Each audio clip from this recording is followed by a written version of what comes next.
Hello everyone, Denise Carpenter from ReikiAssociates.com here, and we're going to continue on with the playlist Conversations with Denise. And today I'm joined by Rachel Johnson from Endless Potential. But before we do, Rachel, are you okay if we take these masks off? Yeah, it just makes the audio so much better. Now Rachel has been with us before, so make sure you search through the other videos and find Rachel's first one. And I've invited her back because of her amazing skill. She's a dog trainer, but I think she's a very gifted trainer. I've watched her in action, and her intuition with some of the dogs is amazing. So welcome back, Rachel. Thank you. And how do you connect with the dogs? First of all, talk about training, and then talk about how you connect with the dogs, because it's incredible to watch you with them and how you do that. So I took a course to become a dog trainer, like animal behavior college, so it's all positive reinforcement based training. So there's no like prong collars, electric collars, none of that stuff. It's very like force free, and so the animals can kind of learn at their own pace, and they're not forced on anything. It's more like they want to do the training, which I really enjoy. So they're not like it's not fear based training, so they're not like being scared into listening to me, so they're kind of wanting to listen. So I like that part. So that speaks to that. I saw you with, I think you were with, is it Ashley? Shelley's dog the other day. Yeah. Ashley. Avery. Yes.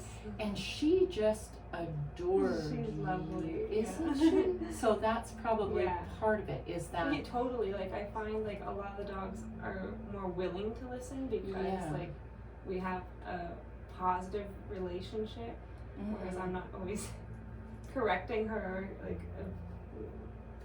using the more fear techniques, because she's an anxious dog, right? So I feel like if we were to use like alternative techniques, it would have been more detrimental to her mental health, because she is so sensitive. Oh yeah, and gorgeous.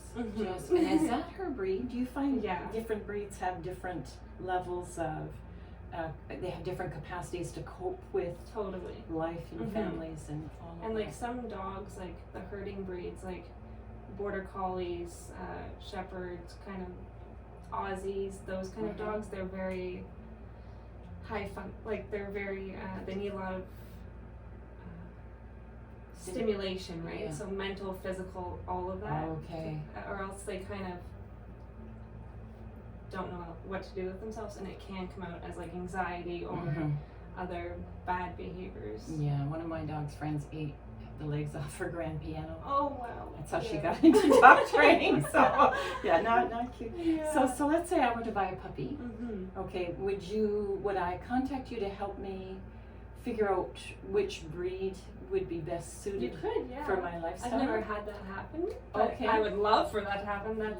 It's very helpful, because I would always recommend to research the breed before you get one, because some may not match your lifestyle, because some people work like 12-hour shifts, right? You can't really have an Australian Shepherd per se if you're not going to have different outlets that they can use, like keeping them busy with puzzle toys or something. Like you'd have to really know the breed to have one if you wanted, like an Aussie with a 12-hour shift. Yeah, exactly. Right? So first thing, I would contact you to help me decide which breed would be best suited to my lifestyle, and then I would get the puppy, and then I would call you, and what would happen next? So you can really call me whenever you want. So like from the time you have the puppy at like 9-8 weeks, whatever. I could come then. It's really like you can start training right away, I find, because when you get the 9-week-old, you still have to do house training, right? So some people struggle with that a little bit, and seeing the signs of when the dog needs to go and stuff like that. So they'll tell you in their way, I guess. Yeah. Will they that they need to go to the bathroom? Sometimes they'll like circle or sniff the ground. If you're playing with them and they kind of wander off, that's a sign too. They'll stop playing with you because they're like, oh, all of a sudden they have I gotta go. puppies, right? They don't really know that it's coming on. They're like, oh, it's coming. Oh, That's cute. Yeah. Okay, so then we get through the puppy stage, and now Mhm. we're into, I want to leash train my dog, or I want to make the dog, not make the dog, I want to help the dog. I want to be able to go on a lovely walk with my dog Enjoyable walk. without it either terrorizing people or Yes. jumping all over people Yeah. or all of those things. So I actually have a loose leash walking class in Oh. Perth at Stewart Park, Okay. Mondays and Thursdays, 3:30 to 4:30. I think I mentioned that in the last video. Okay.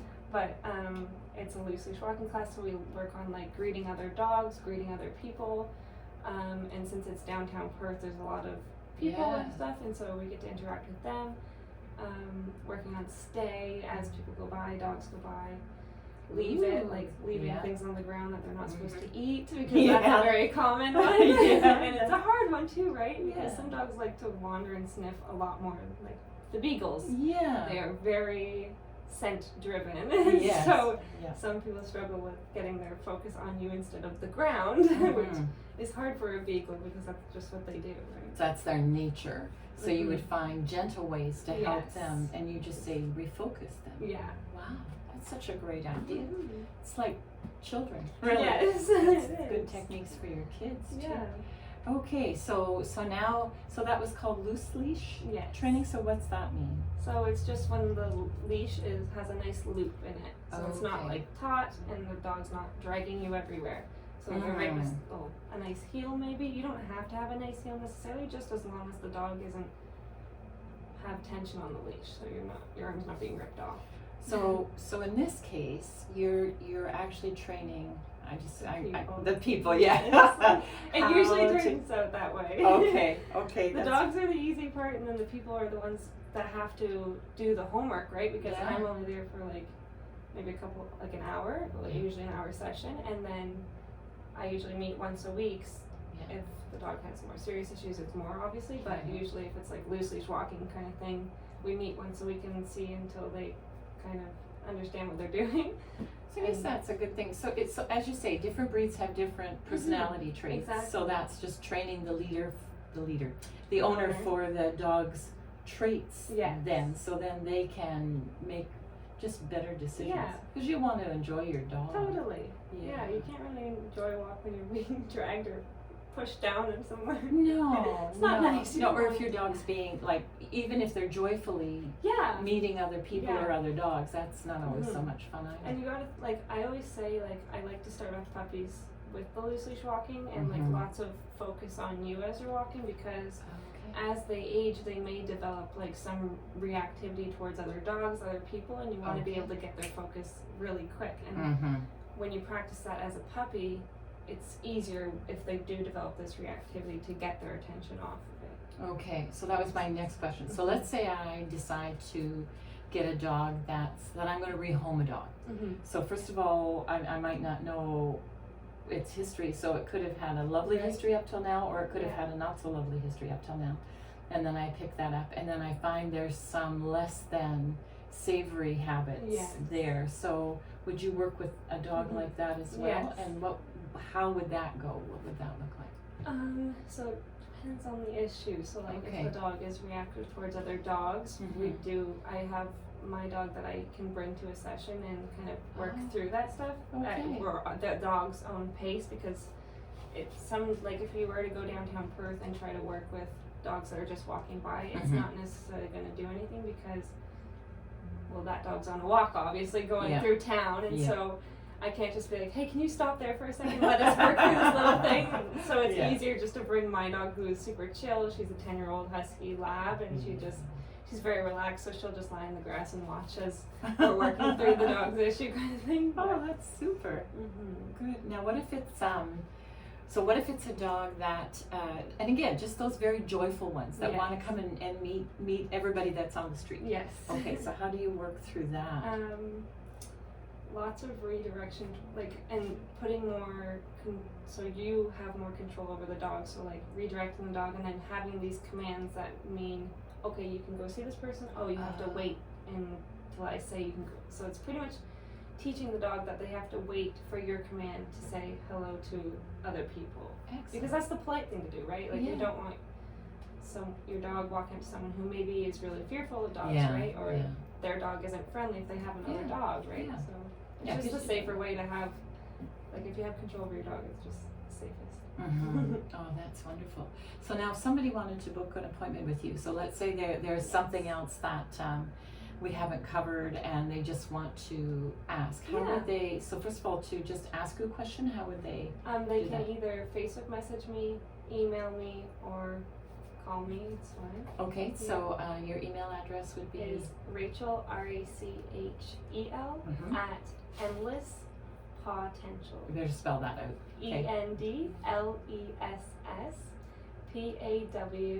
Oh, paw, Yeah. like paw. Mhm. Okay. PAWTENTIAL.com. Rachel at endlesspotential.com. Yeah. And are you okay with the phone number? Yeah. So it's 613-267-8575. 8575. And Yeah. can you text on that number too? Yeah. Okay. Yeah. So Call they or text. call or works. text, email. So if you have a question about anything about your dog, really, and what ages do you work with, Rachel? Of dogs. Mm-hmm. So really from 9 years up. 9 years. Or sorry, weeks. not 9 weeks and 9 up. weeks, 9 Yeah. weeks and up. And you're reading my mind. Yeah. So you're very psychic. Maybe that's how you do that. I don't know. Because I was going to just ask about end of life. So as the Yes. dog's coming to the end of life, Yeah. can you help the owner with some of those things as well? Like how to make the dog Comfortable? Yes. Yeah. Some, like I can give you tips on how to make the dog comfortable, and I also do Bowen therapy, like we talked about in our last video. Yes. So if they're developing arthritis or something, or they're walking weird or not able to digest as well. Yeah. If they have allergies, I find it helps anxiety. So All of it's beneficial for not only senior dogs, but also like all ages, I would find. You know. Excellent. Well, thank you for coming in. Thanks for So having it's me. Rachel just Rachel. Rachel. At endlesspotential.com. Yeah. Okay. Or you can go to my website, www.endlesspotential.com, and there's a booking thing Page, you can yeah. click and you can fill it all out, and it just sends an automatic email. Wonderful. Okay, thank you so Thanks much for for having coming in. Okay, I have one more question. So Okay. sorry about that. So now I'm a cat person. Yes. I love my kitties. Yes. And so when I meet a dog on the street, that's just kind of boing, boing, Yes. boing, you know, very happy to see me. And I love dogs. I love dogs. Yes. What as the passerby? Yes. What are my manners for that dog? Okay. Always ask if you can pet the dog first, or Okay. even before you approach it, I would say, because you never know if that dog has whatever issues. Even if they look calm, Yeah. like, because I have had so many dogs that are very calm walking by people, but once the passerby gives attention towards the dog at all, that's when the dog becomes reactive, right? Oh. So don't like put out a hand without asking. Don't ever do that. Okay. So always ask first, and if it's allowed, go ahead, go for it. And when you approach the dog, I I usually would- do yeah, open always face Downwards. and- Never try to go above the dog's head. That's Okay. very intimidating, and especially if you have the dog is fearful, it's just Yeah. going to scare them more away. Yeah. And if you want to say hi, Yeah. that's not the way to get it. Not to do it, Yeah. no. And then what about the ones that are just so joyful? Like they're just like little Yeah. sprongs everywhere, and they just come at you Yeah. before. So I would just back up then and You still can ask back- permission Yeah. from the owner? Yeah. Okay, so I wouldn't let it just Don't approach me then. Yeah. I would back up, get permission Yeah. first, and then Yes. I approach think the that dog. would be great. Okay, wonderful. Yeah. I don't have any more questions. That's great. No, But- that was a wonderful question. But next time, you'll have to come back again, and maybe we'll talk about different things like what anxiety looks Yeah. like and those kind of I'd love things. to. Okay, thank you so much, Thank Rachel. you. Great. And thank you for joining us. If you found this helpful, please like and subscribe to my channel, Denise Carpenter at ReikiAssociates.com. Thank you. Bye-bye.